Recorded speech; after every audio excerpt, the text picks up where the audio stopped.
Olá, boa tarde a todos. Bom, vamos aqui a mais uma aula do nosso curso de Eletrodinâmica Clássica. Então, vou aqui abrir os slides.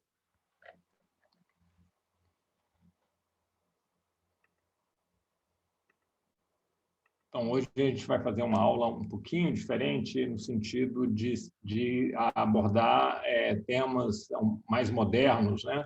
Para mostrar que o eletrodinâmico, o eletromagnetismo de Maxwell ainda é uma área extremamente vibrante e ativa.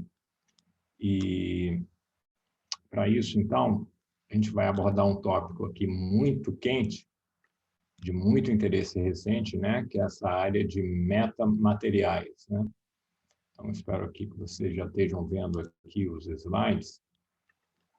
Então, eu vou discutir o que são essas metamateriais, mas em linhas muito gerais, né, para começar, é a capacidade de você engenheirar, né, e modificar e criar materiais com propriedades com resposta de resposta eletrodinâmica muito diferentes, né, e com várias aplicações em mente.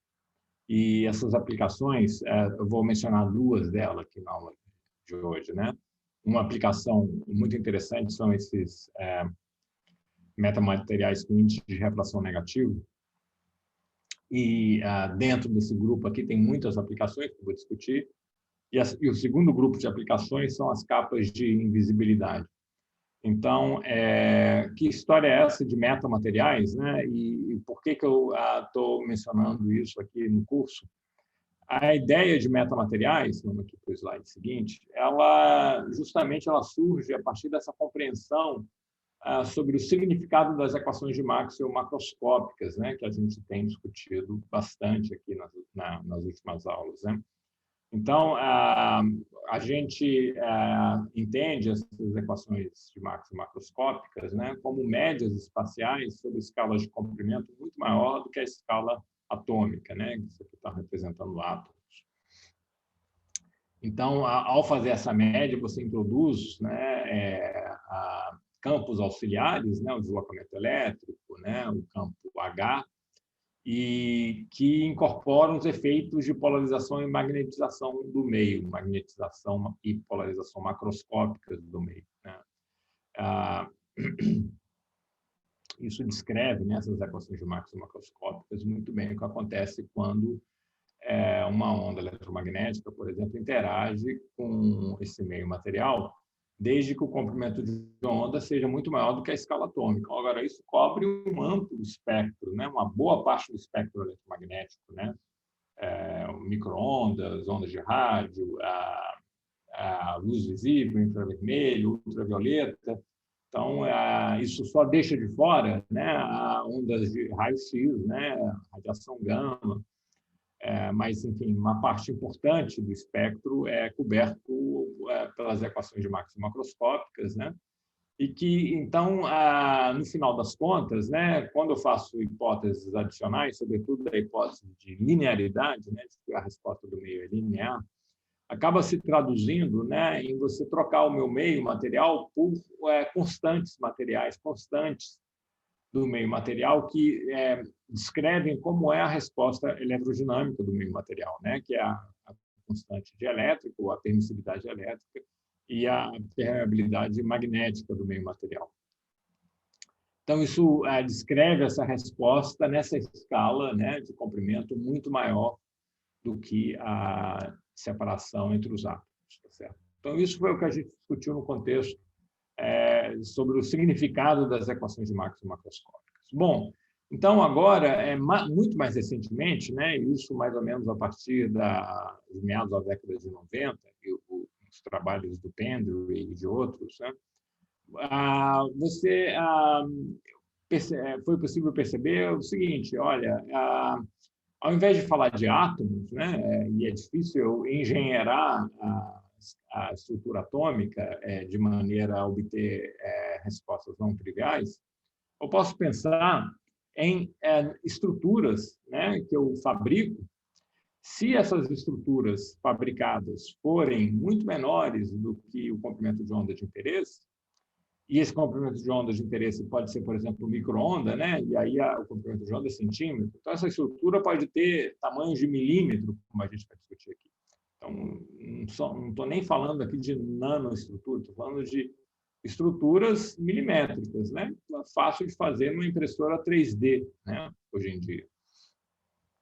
Então, essas estruturas, né? Quando eu monto essas estruturas, né? Com essa dimensão de tamanho muito menor do que o comprimento de onda de interesse, essa onda com esse comprimento de onda de interesse, o que ela vai ver é um efeito médio, muito como a gente viu no contexto das equações de macroscópicas, né? Para os átomos, né? Então, uma onda de luz visível, ao interagir com o meio material, ele vê o efeito dos átomos de uma forma média. Uma onda na faixa do micro-onda, com comprimento de onda de centímetro, ele vai interagir com essas estruturas montadas, né, numa rede, essas estruturas milimétricas montadas numa rede, vai interagir com isso como vendo só o efeito médio dessas estruturas. É como se essa estrutura fizesse o papel do átomo, né? O átomo é essa distância interatômica e o tamanho do átomo é muito menor do que o comprimento de onda de luz visível, por exemplo. E aqui esse tamanho dessas estruturas e a distância entre elas, quando eu faço uma montagem delas, né, numa rede, ela é muito menor do que o comprimento de onda do micro-onda. Então, do ponto de vista do micro-onda, isso aqui é como se fosse o átomo, é o que a gente chama, então, de um meta-átomo. E a ideia fundamental, né, é que essa estrutura aqui, que eu vou montar, ela tem que ser muito menor do que o comprimento de onda de interesse, né? Então, aí, eu posso pensar em termos de médios espaciais, a minha resposta eletromagnética. Nesse caso, né, vai vir de um efeito médio, né, de um número muito grande de estruturas como essa. Eu posso pensar num pixel, né, como a gente fez para derivar as equações de Maxwell macroscópicas, de dimensões muito maiores do que essas estruturas, e pixelar o meu problema, né? Ao fazer isso, eu construo o que eu chamo de uma teoria de meio efetivo, que é uma coisa que surgiu, então, e é um assunto muito quente, em que eu vou descrever a resposta desse meu metamaterial, desse sistema montado, criado, né, a partir dessas estruturas, através de constantes dielétricas e permeabilidade magnéticas efetivas, né, que descrevem o que acontece em termos médios, né, num pixel, né, muito maior do que o tamanho dessa estrutura. Isso permite construir metamateriais com constantes dielétricas, com permissividade elétrica e permeabilidade magnética muito pouco usuais e que abrem um leque de aplicações interessantes, né? Então, essa ideia de você introduzir o conceito de meta-átomo é muito poderosa e ela está por trás, então, dessa área de metamateriais, né? Você está trocando o teu átomo por essas estruturas. É claro que essas estruturas são formadas de átomos também, né? Mas o que é importante aqui é a estrutura como um todo. A estrutura milimétrica faz o papel do átomo, né? Tá certo? Quando interage com uma onda eletromagnética de comprimento de onda grande, como micro-onda, por exemplo.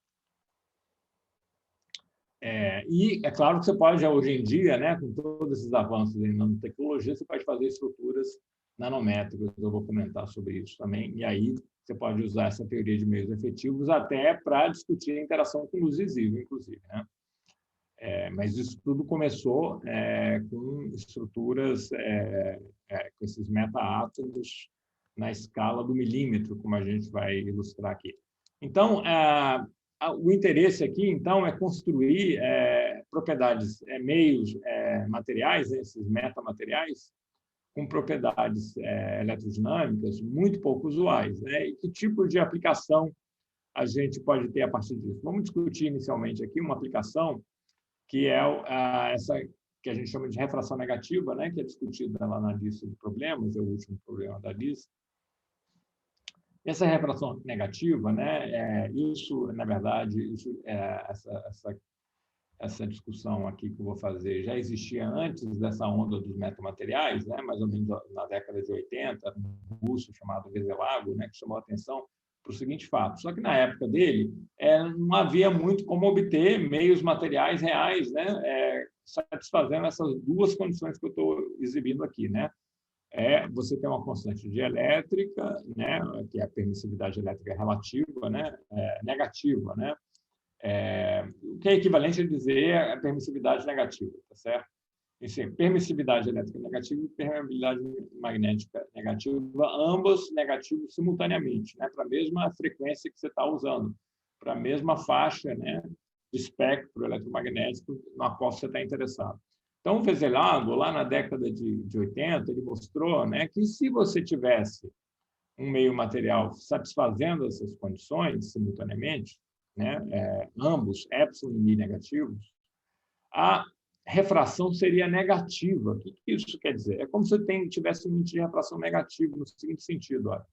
No meio usual, né, quando eu jogo aqui luz propagando no vácuo, né, em direção a esse meio material aqui cinza, né, eu tenho essa deflexão, né? A direção de propagação muda, eu não propago mais a minha direção inicial, eu vou defletir, né? Aqui, sempre aproximando da normal, né? Mas repara que essa refração, né, usual, né, ela é tal que eu atravesso para o lado de lá da normal, né? Porque eu estou próximo da direção em que eu estava de incidência, né? Se não houvesse refração, né? Se não houvesse essa deflexão, eu iria propagar, né, nessa direção, a minha direção de incidência aqui, né?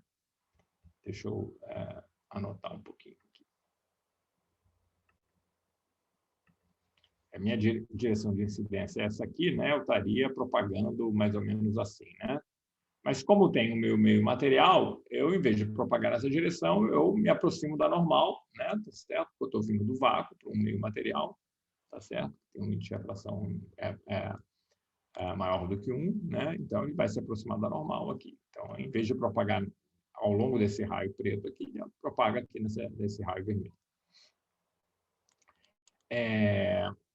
Então, o que acontece quando eu tenho ambos epsilon e mi negativos? Isso vocês vão mostrar na lista, né? A partir, eu quero que vocês mostrem isso a partir das condições de contorno, tá certo? Para os campos macroscópicos, né? O que acontece é que, ao invés de eu refratar aqui para esse lado, né, eu refrato nessa direção aqui, do mesmo lado da normal, vocês estão vendo, né? Em vez de atravessar para o outro lado normal, né? Que a normal, a interface está aqui, né? A minha normal, a interface, ela está assim, né? Ops, deixa eu só colocar isso. A normal, a interface é esse vetor aqui é o vetor normal. A interface, vou desenhar aqui uma linha, né? Representando a normal, né? Essa linha aqui. Então, ele vem aqui desse lado esquerdo, né? Ele vai passar para o lado direito, numa refração normal, né? Quando eu tenho essas duas condições simultaneamente, tanto o epsilon como o mi negativos, ele refrata para o lado de cá, né? Uma deflexão estranha, né? Tá certo? Ele fica para o mesmo lado da normal. É como se esse ângulo de refração aqui fosse negativo, de certa forma, né? Se eu contar ele positivo nesse sentido aqui, aqui ele está indo no sentido oposto, né? Como se tivesse um ângulo de refração negativo. E isso está ligado ao fato de que o vetor de Poynting é antiparalelo ao vetor de onda, tá? Isso vocês vão discutir no programa da lista. Quer dizer, o plano de fase constante ele viaja nesse sentido que está ilustrado aqui, né? Nessa seta azul, né? Então, quando epsilon e mi são ambos negativos, o vetor de Poynting ele é antiparalelo ao vetor de onda, tá certo? Então, para ter propagação para dentro do meio, o meu vetor de onda, né, como ele é antiparalelo ao vetor de Poynting, ele tem, para a energia propagar para dentro do meio, o meu vetor de point tem que ter uma componente para cima, aqui, tá? Que é esse vetor azul que está aqui.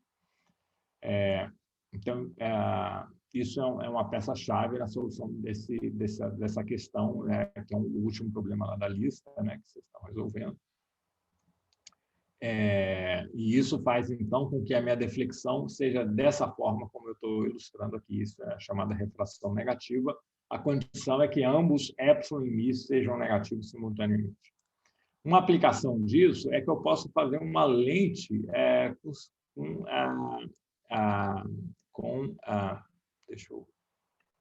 eu posso fazer uma lente com interfaces planas, né? Só tem esse meio material aqui, que para fazer isso eu tenho que ter um metamaterial, né? Não tem nenhum jeito de eu ter epsilon e mi, ambos negativos, com um material natural, né? Tá certo? Não existe um material natural que satisfaça para nenhuma frequência essa condição de ambos serem negativos simultaneamente. Tem que ser, o único jeito é ser um metamaterial, o único jeito é usar esse conceito do meta-átomo, tá certo? Então, digamos que eu tenho esse metamaterial com índice de refração negativo, e aqui ele é um bloco, né? É um paralelepípedo desse metamaterial e tem essas interfaces planas aqui. Aí, isso aqui vai fazer uma imagem real de um objeto nesse ponto, né? Porque os raios de luz que emergem desse objeto, né, eles vão fazer essa refração negativa aqui, ó, tá vendo? Ele vem aqui e faz essa refração negativa, em vez de fazer uma refração usual positiva, que é esse que está sendo mostrado aqui, né? Então, ele faz essa refração negativa. Aqui, nesse desenho, é até o caso lá do problema da lista, em que eu tenho epsilon igual a menos 1 e mi igual a menos 1. Tá? Então, esse ângulo aqui acaba sendo igual a esse ângulo negativo, digamos assim, acaba sendo o negativo desse ângulo de incidência, né? Então, e aqui também, ó, esse outro raio que está aqui também vai fazer a refração negativa em vez de fazer a refração normal. Então, ele tem esse primeiro foco interno aqui, né? Aqui eu posso imaginar vários outros raios, né, que vão fazer a mesma coisa. Ó. Vamos anotar aqui. Eu posso ter um raio aqui também, assim, ó. Tá bom? E essa condição desse ângulo ser igual a esse vai valer aqui também. Então, ele também vai se cruzar aqui nesse mesmo ponto, né? Porque esses triângulos aqui vão ser triângulos idênticos, né?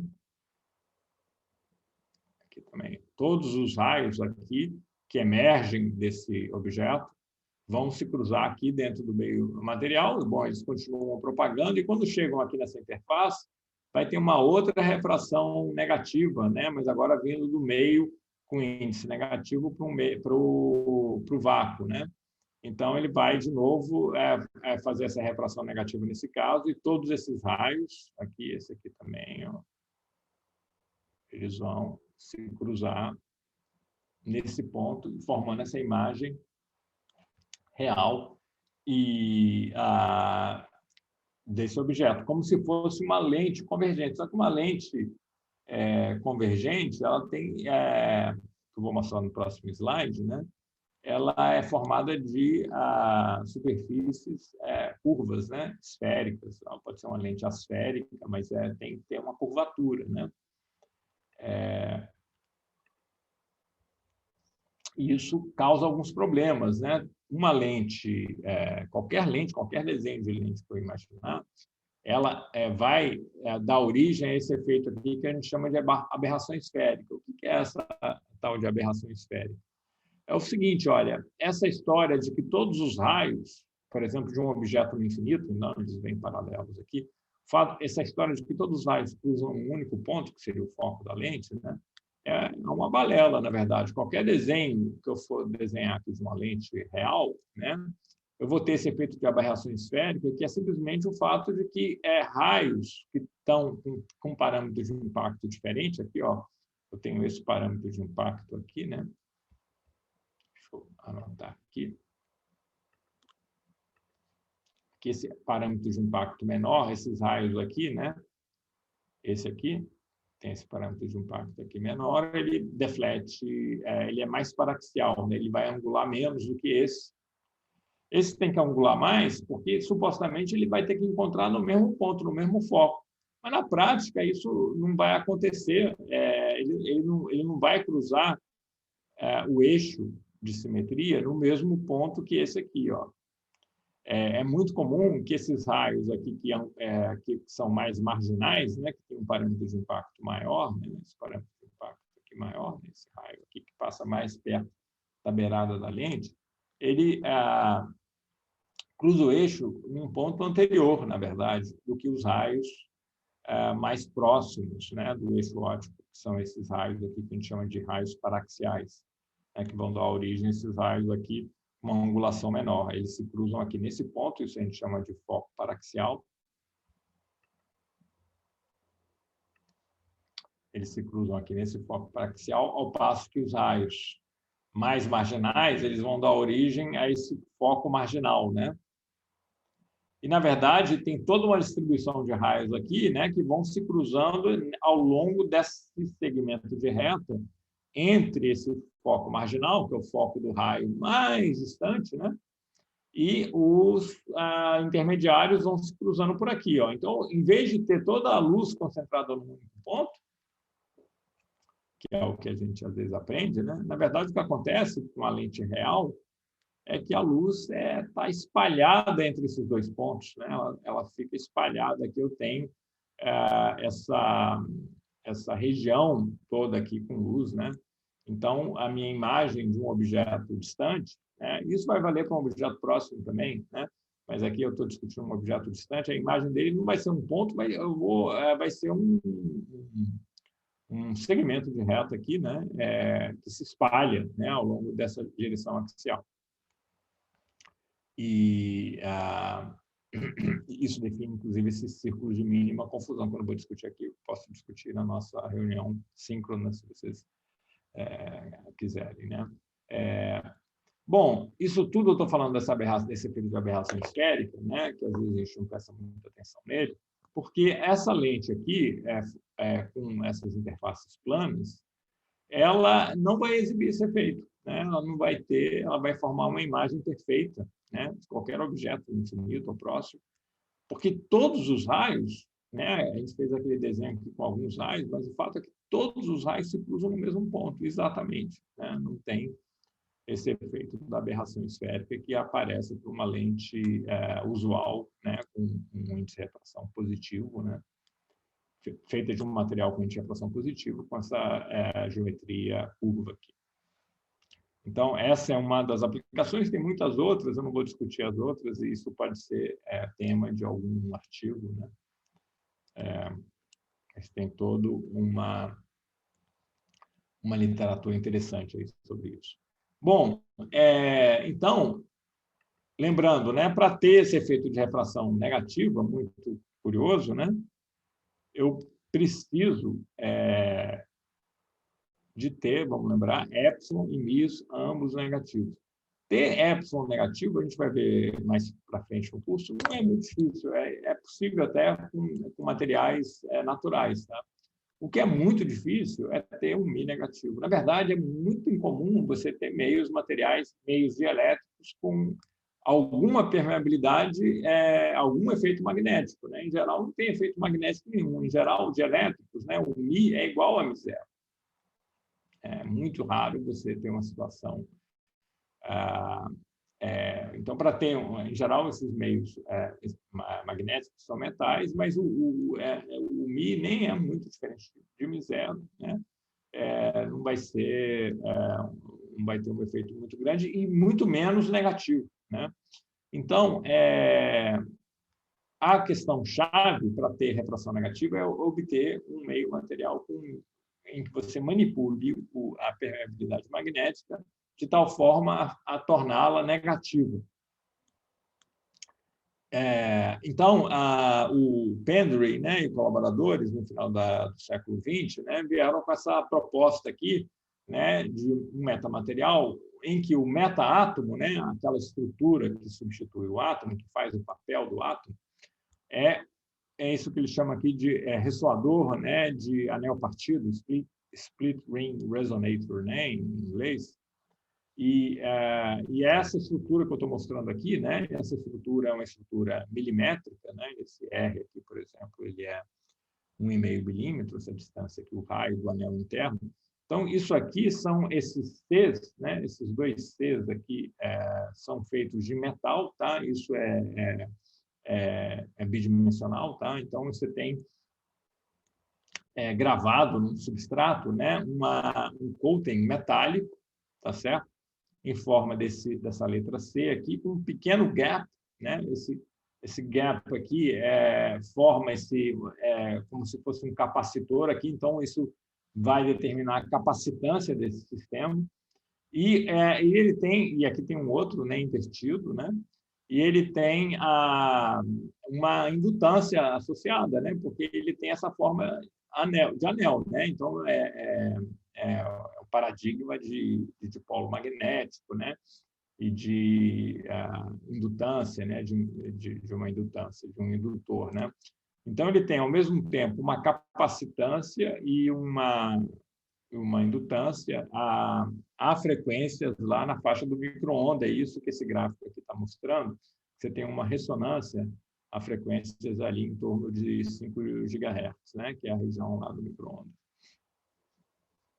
Então, isso desde que eu tenho um campo magnético, né? Para eu explorar essa propriedade magnética, essa indutância, eu tenho que o meu dipolo magnético está na direção, né, perpendicular ao plano dessa figura, né, ao plano desses anéis, né, desse anel partido. Então, o campo magnético tem que estar nessa direção. Isso é altamente anisotrópico, né, tá certo?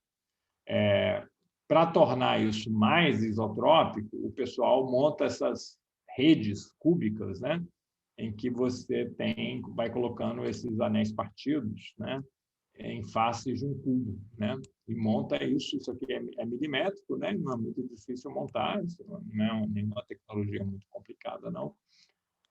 Hoje em dia, inclusive, seria até mais fácil do que na época em que isso foi feito experimentalmente, né, porque hoje em dia você tem as impressoras 3D, né.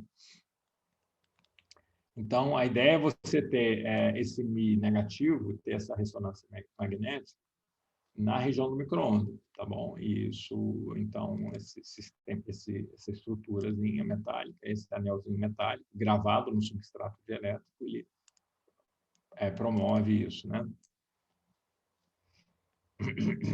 Então, aqui está um gráfico então da permeabilidade magnética nesse sentido de meio efetivo, né? Tá certo? Olhando fazendo médias espaciais, né? Quer dizer, não é a resposta de um único anel partido, de um único split ring resonator, né? É a resposta média numa escala de comprimento muito maior do que as dimensões do anel partido, né? Então, isso vai essa teoria de meio efetivo, né, associada a essas médias espaciais, ela vai, para esse caso aqui, permitir entender o que acontece com micro-onda, que tem comprimento de onda de alguns centímetros, né, já que essa estrutura tem milímetros, né, mas ela não pode ser usada, por exemplo, se estiver discutindo propagação de luz visível. A luz visível não vai ser, a propagação de luz visível vai ver o detalhe lá do split ring, né, como ele é e tal.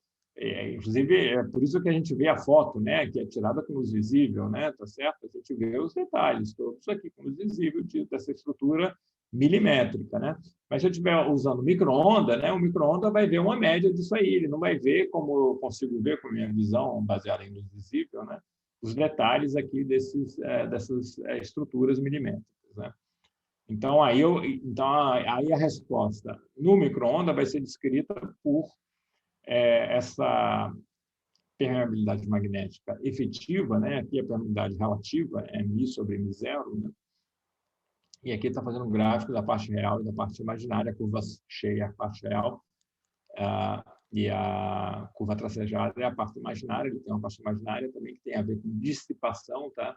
E essa dissipação é menor se o metal usado para gravar o split ring cobre, que é um metal muito bom. Quando eu tenho mais dissipação, o que acontece é que essa parte imaginária, né, vocês estão vendo aqui, ela vai ter um pico com uma largura maior, né, em frequência. E aqui a parte real também é modificada. Na verdade, a parte real e a parte imaginária da permeabilidade magnética e também da constante elétrica, elas estão muito amarradas, e isso por causa da causalidade. É o que a gente chama de relações de Kramers-Kronig, que a gente vai discutir mais para frente. Aqui é um exemplo interessante de mostrar, né? Você tem na parte real, tem esse comportamento aqui, você tem essa variação abrupta, né? Que você vai do positivo para um valor negativo abruptamente, bem na região em que a parte imaginária é apreciável, né? Isso a gente vai entender bem porque, né? Está ligado à causalidade, ao fato de que a resposta eletrodinâmica dos meios materiais é causal, né? Vamos discutir isso mais para frente, né? Vocês vão ver. Mas aqui o que é interessante para a gente é ver que eu consigo ter valores negativos, né? Que é essa parte aqui, né? Agora, vocês estão vendo que esses valores negativos, muitas vezes, eles estão acontecendo também aonde a absorção é grande, né? Onde a parte imaginária é grande. Sobretudo, se eu uso um metal mais resistivo, né? Agora, aqui para o cobre, vocês estão vendo que eu posso ter... Também acontece isso, né? De eu ter esse salto para baixo aqui, né? Próximo da região desse pico da parte imaginária, mas isso eu ainda consigo ter frequências para as quais eu tenho um Mi negativo, por exemplo, aqui, né? E a parte imaginária é muito menor do que a parte real, né? É isso que eu estou querendo buscar. Eu quero um Mi, ele pode até ter uma pequena parte imaginária, mas eu quero que essa parte imaginária seja em módulo menor do que a parte real, e eu quero que essa parte real seja negativa, né? Essa que é o objetivo. Isso é possível aqui, por exemplo, né? Então, isso aqui é um pico de ressonância, né? Na verdade. Esse pico de ressonância, se eu estou um pouquinho à direita dele, eu vou ter essa parte real da permeabilidade magnética negativa, então eu vou poder buscar esse efeito de refração negativa aqui. Né? Lembrando que não basta ter o Mi negativo, eu preciso ter também o epsilon negativo nessa mesma frequência. Não é tão difícil ter epsilon negativo, mas aqui, para ter o epsilon negativo e o Mi negativo na mesma frequência, tem uma certa engenharia também. E aí, combinando com esses split rings que vocês estão vendo aqui, né, nessa rede cúbica, né, aqui está o SSR, no Split Ring Resonator, né, são esses anéis partidos aqui. Né? Aqui não é um anel, é um quadrado, né, mas é a mesma ideia de circular e ter a indutância e a capacitância ao mesmo tempo. Né? Você tem, além disso, esses fios, né, que estão aparecendo aqui, né? E esses fios estão associados à constante dielétrica, né? E essa constante dielétrica, nesses fios aqui, devido a esses fios, vai ter um valor negativo nessa frequência. Então, ele é engenheirado, né? Mas, de novo, né, eu vou ter o efeito médio desses fios, né? Eu não vou estar vendo a resposta devido a um dado fio individualmente, mas é o efeito médio desses fios, desses fios metálicos que aparecem aqui na foto, né? Aqui, por exemplo. Né? Então, isso foi demonstrado experimentalmente, né? No ano 2000, por esse grupo aqui. Né? Um sistema, né? Com um epsilon efetivo e um Mi efetivo para ondas de micro-onda, né? Na região do micro-onda. Usando esse tipo de configuração, né? Então, permeabilidade e permissividade simultaneamente negativos, né? Vamos aqui, eu já tinha mostrado. Então, eles fizeram esse experimento aqui, isso é tirado desse artigo, né? Essa curva preta é se você só tem o split ring resonator, né? Então, você não bota aquele fiozinho metálico.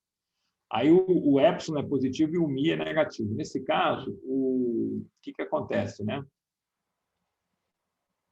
Não é o caso que a gente estava discutindo, né?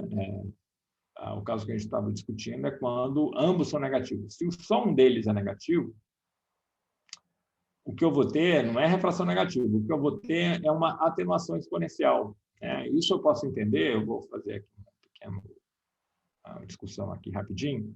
Né? Lembra que a propagação o fator de propagação que a gente tem é dessa forma aqui, né? Elevado a I, N, e N sendo índice de refração, né?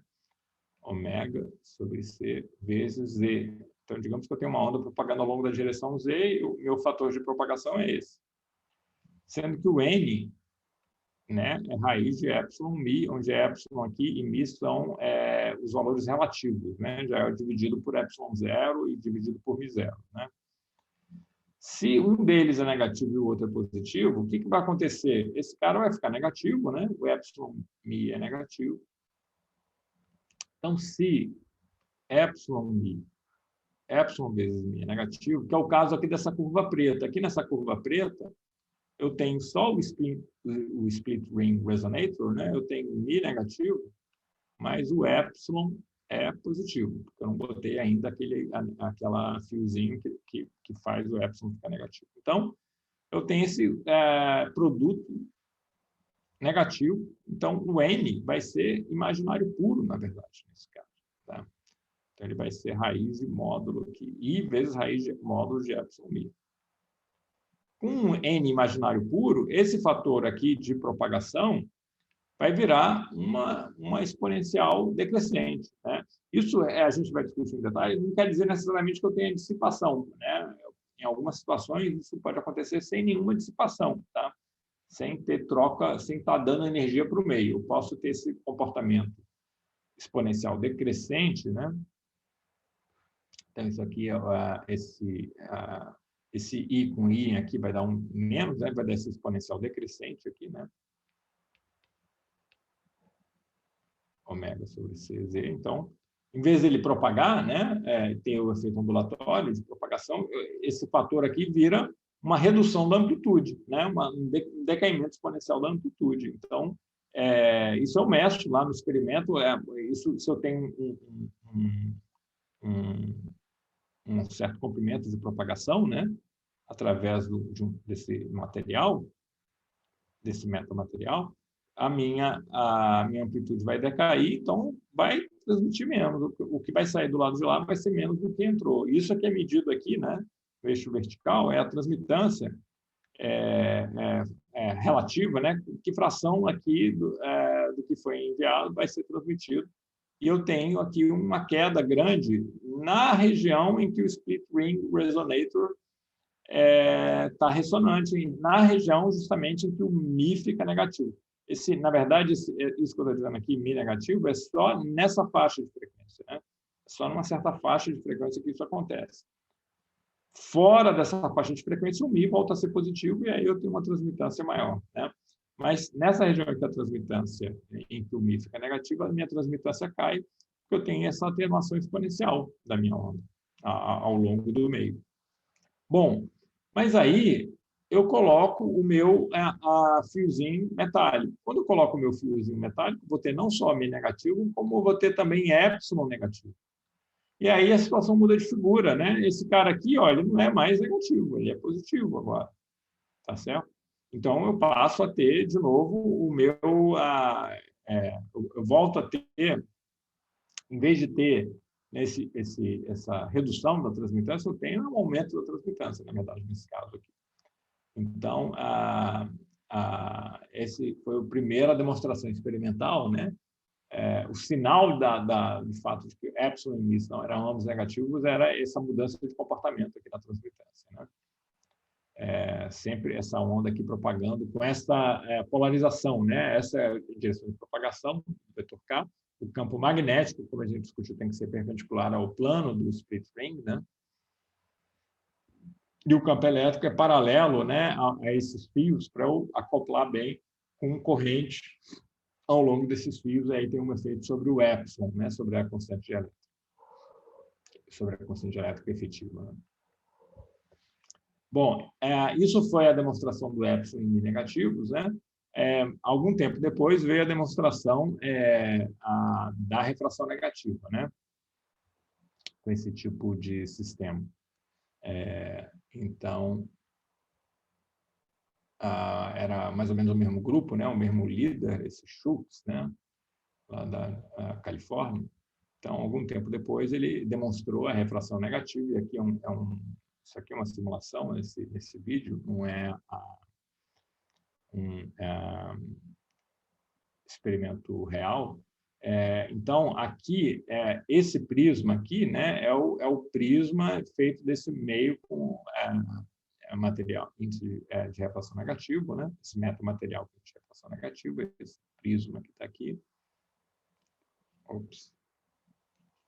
Vamos anotar um pouquinho aqui para isso aqui ficar.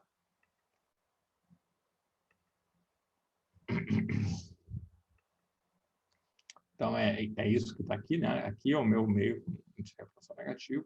Aqui ele está ilustrando, né, a minha onda, né, na região do micro-onda, né, com seus... ele está ilustrando aqui o máximo e mínimo de campo elétrico, uma onda, né? Então, essa onda propaga. E quando chega nessa interface, aqui, deixa eu colocar aqui a normal, né, para a gente entender bem o que está acontecendo. Aqui está normal, né? A interface. Tem essa interface aqui oblíqua aqui, né? Aqui está um pouco ao contrário do que a gente costuma desenhar. Aqui está normal a interface, né? E a direção de propagação de incidência é essa aqui, né? Então tem uma direção oblíqua, só que o desenho está rodado de tal forma que a direção de propagação está na vertical, né? E a normal, em vez de ser vertical aqui, ela está inclinada, né? Então, o que acontece na refração normal, né? Na refração normal, eu mudo de lado, né? Em relação à normal, né?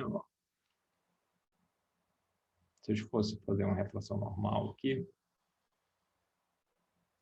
eu iria... Deixa eu apagar aqui.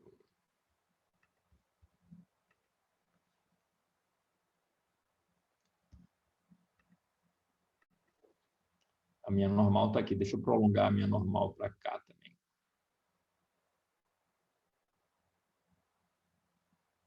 Então, venho desse lado esquerdo da normal, eu iria para o lado direito, né? Em vez de propagar na mesma direção, ia ter uma certa deflexão. Tá certo? Essa deflexão, se eu estiver indo aqui para o vácuo, por exemplo, eu ia me afastar da normal. Então, eu teria alguma coisa assim, ó.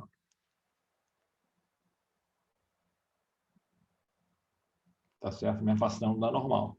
Ao invés disso, o que eu observo é isso que está mostrando aqui, né? O que eu estou vendo é uma refração para essa direção aqui, o vetor de Poynting, que ele está fazendo assim, né? Tá certo? Aqui estão o meu trem de ondas, né? Sendo mostrado aqui. Então, eu estou refratando desse jeito aí da refração negativa, né? Nesse exemplo. Vou fazer aqui. Quer dizer, em vez de refratar nessa direção aqui, que é o que eu teria, né? Eu estou refratando aqui. Assim, né? Tá certo? Estou do mesmo lado da normal, né? Que é essa refração estranha, né? Que acontece tanto quando eu vou do vácuo para o meio com índice de refração negativo, como ao contrário também. Aqui eu estou indo do meio com índice de refração negativo em relação ao vácuo. Também acontece a refração negativa nesse caso.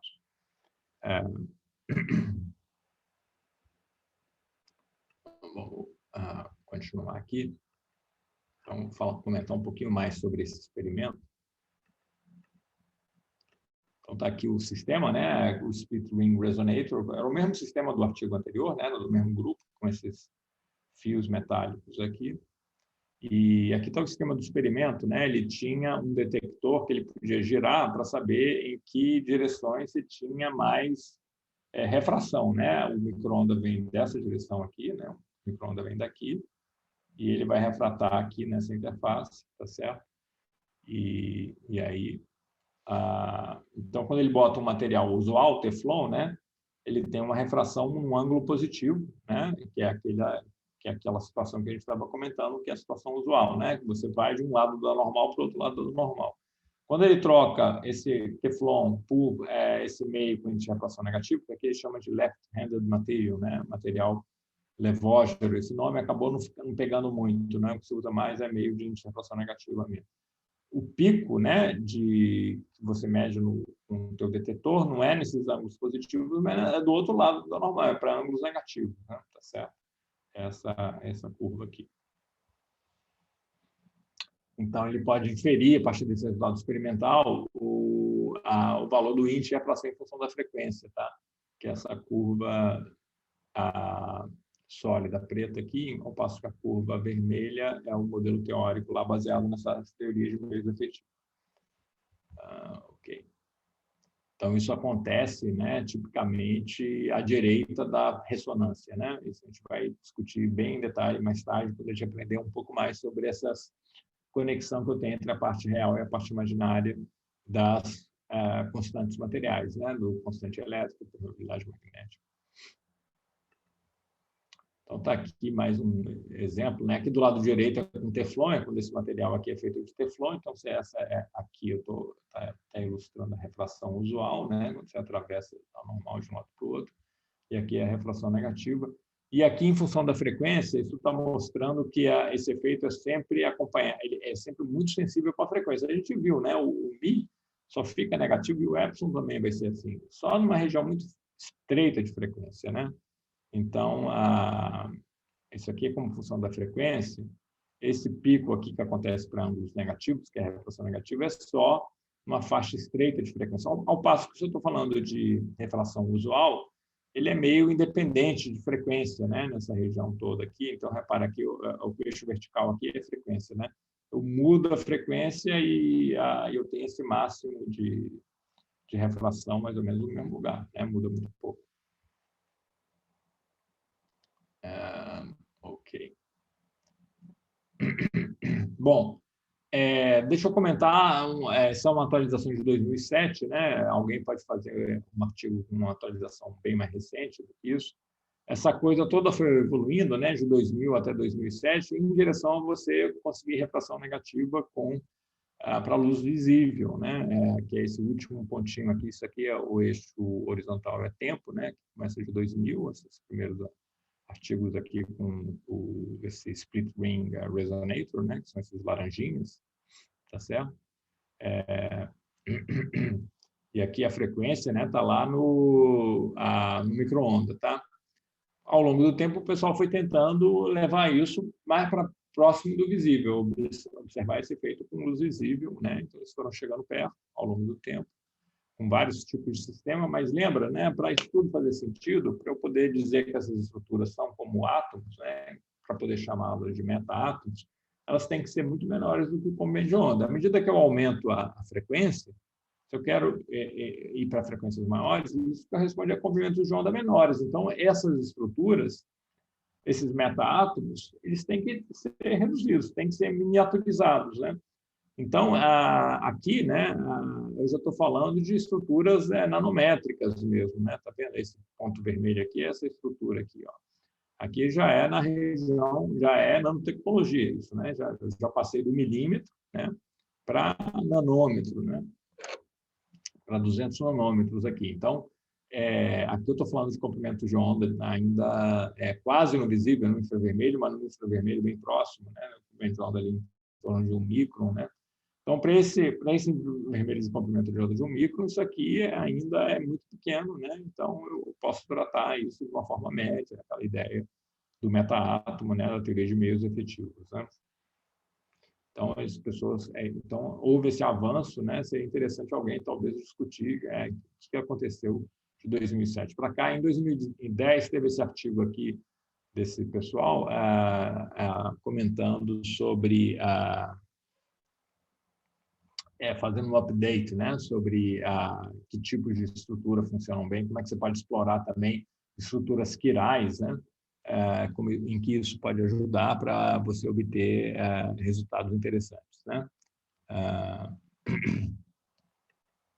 Bom, vamos comentar nesse tempinho que sobra sobre a invisibilidade, né? Aqui eu vou ser um pouco mais rápido, né? Para a aula não ficar muito longa e vai ser mais no sentido de motivação, né? Para alguém talvez querer explorar isso no artigo, né?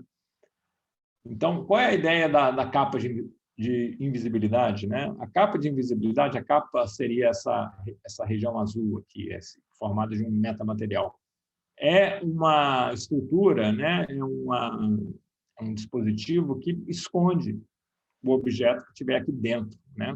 Tá certo?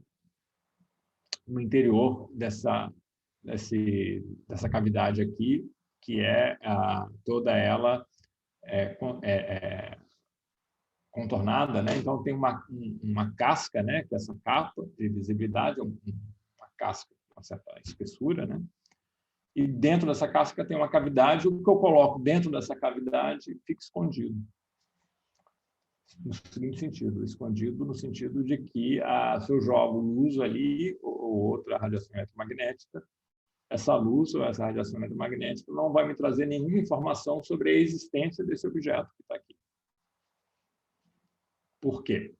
Porque o que a capa faz é que, quando eu venho com os raios de luz, isso aqui eu posso imaginar como sendo os raios de luz, né? Essas linhas aqui. Esses raios de luz, eles não vão penetrar nessa região aqui dessa cavidade, onde eu escondo os objetos que eu quero tornar invisíveis, né? Eles contornam, né? Eu vou criar aqui um meio material, um metamaterial, tal que os raios de luz vão se deformar. É um pouco como se fosse linhas de corrente num fluido, né? Contornando um objeto, né? Mas aqui eu estou falando de raios de luz, né? Ou da propagação local de uma outra onda eletromagnética, não precisa ser necessariamente luz visível. Então, essa capa azul aqui, esse material azul, é um metamaterial tal que provoca essa deformação do raio de luz. Ele sai aqui do lado direito, ele entra aqui, ó, ele vem daqui para cá, né, do lado da esquerda para a direita. Então, eu jogo luz aqui, ó, da esquerda para a direita, e a luz que sai aqui, ó, não traz nenhum traço da existência desse objeto. Nem de que... Repara que isso é diferente de ter uma caixa preta, né? Uma caixa preta, eu sei que a caixa está ali, tá certo? Eu posso não ver, porque a caixa é opaca, né, para a luz visível, ela não me permite ver o que tem dentro, né? Mas eu sei que ela existe, isso é fácil de fazer. Aqui é diferente, ó. Aqui é como se não tivesse nada aqui, realmente, né? Eu olhando um sujeito que esteja aqui, ele não vai saber que tem algo aqui, né? Isso é que significa ser invisível, né? Tá certo? Como tem isso é explorado, por exemplo, em muitas obras de ficção, né? Tá certo? É uma capa de invisibilidade, como quem viu ou leu os livros do Harry Potter ou viu algum filme, né? Você tem aquela capa, você coloca em cima um manto, né, de invisibilidade, e é como se não existisse nada ali, né? A partir do momento que você cobre com essa capa aqui, é como se não existisse. A luz não deixa nenhum traço, a luz passa aqui, propaga aqui direto, como se não tivesse nada aqui, né? Essa distribuição de intensidade aqui é a mesma que eu tinha aqui antes, tá certo? Porque a propagação foi deformada aqui, a direção local de propagação foi deformada de tal forma a refazer aqui o que eu tinha inicialmente. Então, a propagação da luz não deixa nenhuma marca, essa capa não deixa nenhuma marca, né, no meu padrão de direção de propagação local aqui, após propagar através dela, né, tá certo? Então, eu tornei invisível. Ela é invisível, né, e eu posso esconder coisas dentro dela, né, e eu não sei que ela está ali, tá certo? A luz atravessa, então, sem penetrar nessa região, né, ao penetrar aí eu vou ser sensível ao que eu estou guardando, mas a ideia é ter uma capa universal, né? Uma capa que permita tornar invisível qualquer objeto, tá certo? Independente da sua propriedade eletrodinâmica. Essa estrelinha aqui que eu estou escondendo pode ter uma propriedade, um epsilon, um mi, quaisquer, né? Não importa, porque a luz nunca chega nela, tá certo? A luz sempre vai ser desviada, contornada, sem penetrar nessa região aqui dessa cavidade, tá certo? E eu não sei que essa coisa está ali, né? Tá certo? Aqui é um desenho 3D, né? Para ilustrar isso, por exemplo, estou aqui, né? Observando a luz que vem por aqui, e a luz chega aqui para mim sem deixar nenhum traço da existência dessa coisa aqui no meio, né? Então, porque a luz contorna, né? Eu estou excluindo um certo volume onde eu posso esconder objetos, né?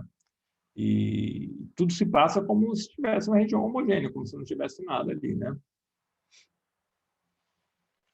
Então, isso é, como eu estava dizendo antes, não é como ter uma caixa preta, né?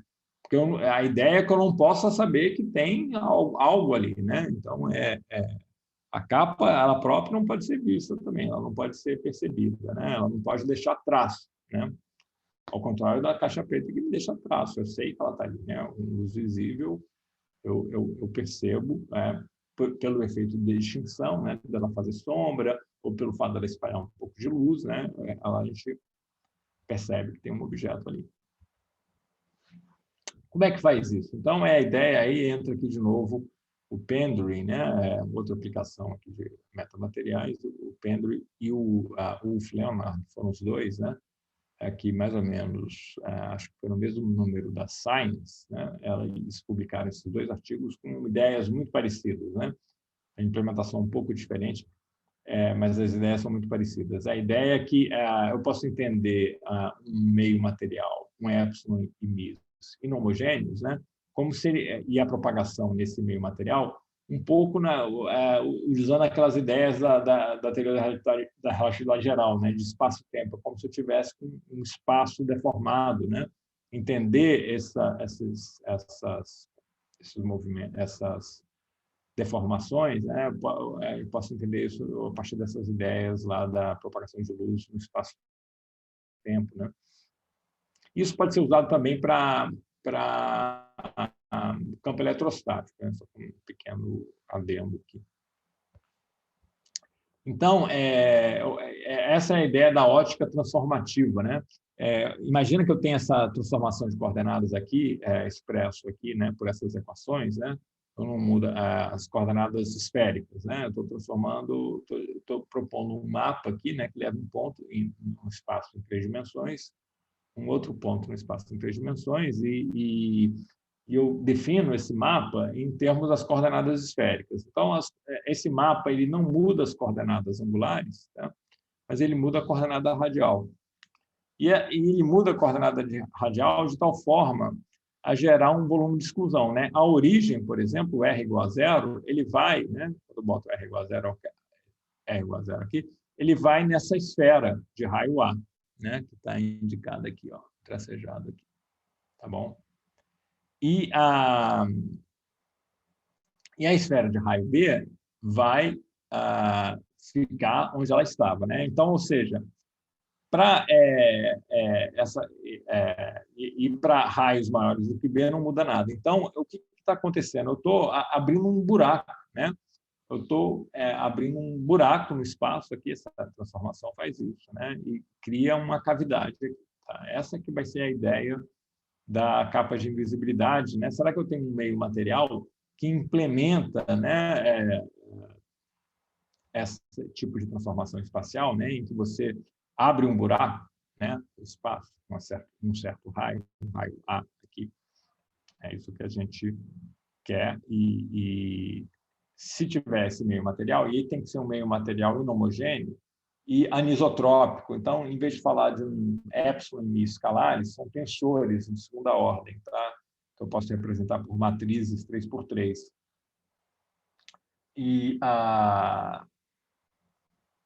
Então, esses tensores têm que ser tais a implementar aquela transformação de coordenadas, né? Então, a ideia é a seguinte, que a propagação no espaço normal, né, com esses épsilons e mis aqui, que é o que está mostrado aqui no lado direito, né, no item C, né, ele acaba sendo o análogo de você propagar um meio homogêneo, né, mas com um espaço deformado por aquela transformação espacial que a gente discutiu antes, né, que é essa figura B aqui, que está aqui. Então, nessa figura B, eu estou propagando como se eu estivesse no meio homogêneo, só que no espaço está deformado, tá certo? Então, explorando essa analogia, você consegue descobrir qual é o epsilon e o mi, né, que você precisa ter para implementar essa ideia da capa de invisibilidade. Eu vou passar um pouco mais rápido aqui, que a aula já está um pouco mais longa. Eu vou só... esse aqui é o epsilon e mi finais, né, que você precisa ter. Eu vou passar um pouco, vou deixar para quem tiver interesse para fazer um artigo sobre isso. A parte mais quantitativa eu deixo para quem estiver mais interessado no assunto fascinante, né? Isso foi implementado em 2006, né? Na região do micro-ondas. E aí é uma capa bidimensional só, né? Só quando você joga micro-ondas, nesse plano aqui, esse plano XY, ao longo dessa direção, tá certo? E aí tem que ser uma estrutura inhomogênea, né? Então, são esses meta-átomos, que são esses... de novo, isso aqui é um circuitinho metálico, né, que é gravado no substrato de elétron, e eles têm formatos que vão variar, né, ao longo da direção radial, tá certo? Então, isso que está ilustrado aqui, isso dá origem a um epsilon efetivo, um i efetivo, né, usando teorias de meios efetivos, que variam ao longo da direção radial, tá bom? Daquela forma que você precisa ter para implementar o análogo daquela transformação que cria um buraco, né? Então, esse é a forma do meta-átomo, né? E o esquema do experimento é isso, né? Você joga o micro-ondas, aqui você tem um guia de onda que vai chegar ao micro-ondas, aqui ele está usando esse código de cor para representar o máximo e o mínimo do campo elétrico. Tá? O azul é o máximo, o vermelhinho é o mínimo. Então, isso aqui é uma onda propagante, né? Isso aqui é uma foto, né, de uma onda propagante que vai penetrar aqui.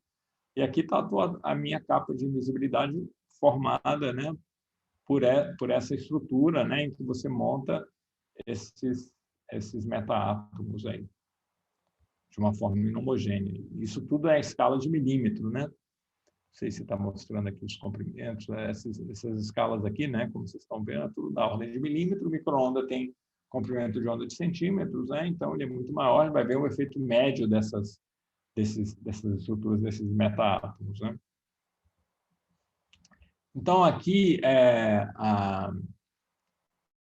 vamos começar aqui com... então, isso aqui é um mapa do valor instantâneo do campo elétrico aqui para essa micro-onda que é jogada. Então, vamos começar aqui com C, né?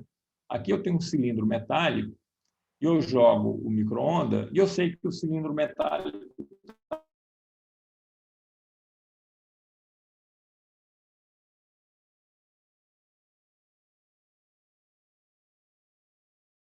está ali, né? Se eu for medir a onda que eu joguei, né? Ele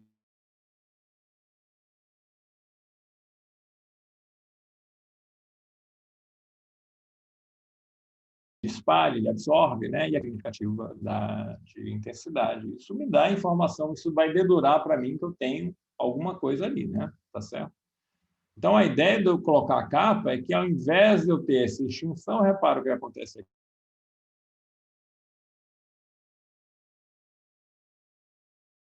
né?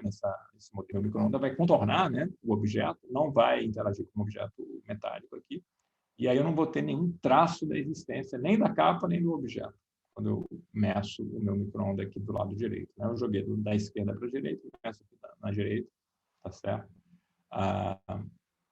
Então, isso aqui é uma simulação do caso ideal, esse A. O B é uma simulação um pouco mais realista e o D é o experimento. Né? No experimento, então, é claro que não é uma capa perfeita, tem alguma extinção. Repara que aqui é menos intenso do que aqui, mas é bem melhor do que não tiver a capa. Ficou meio escondida, né?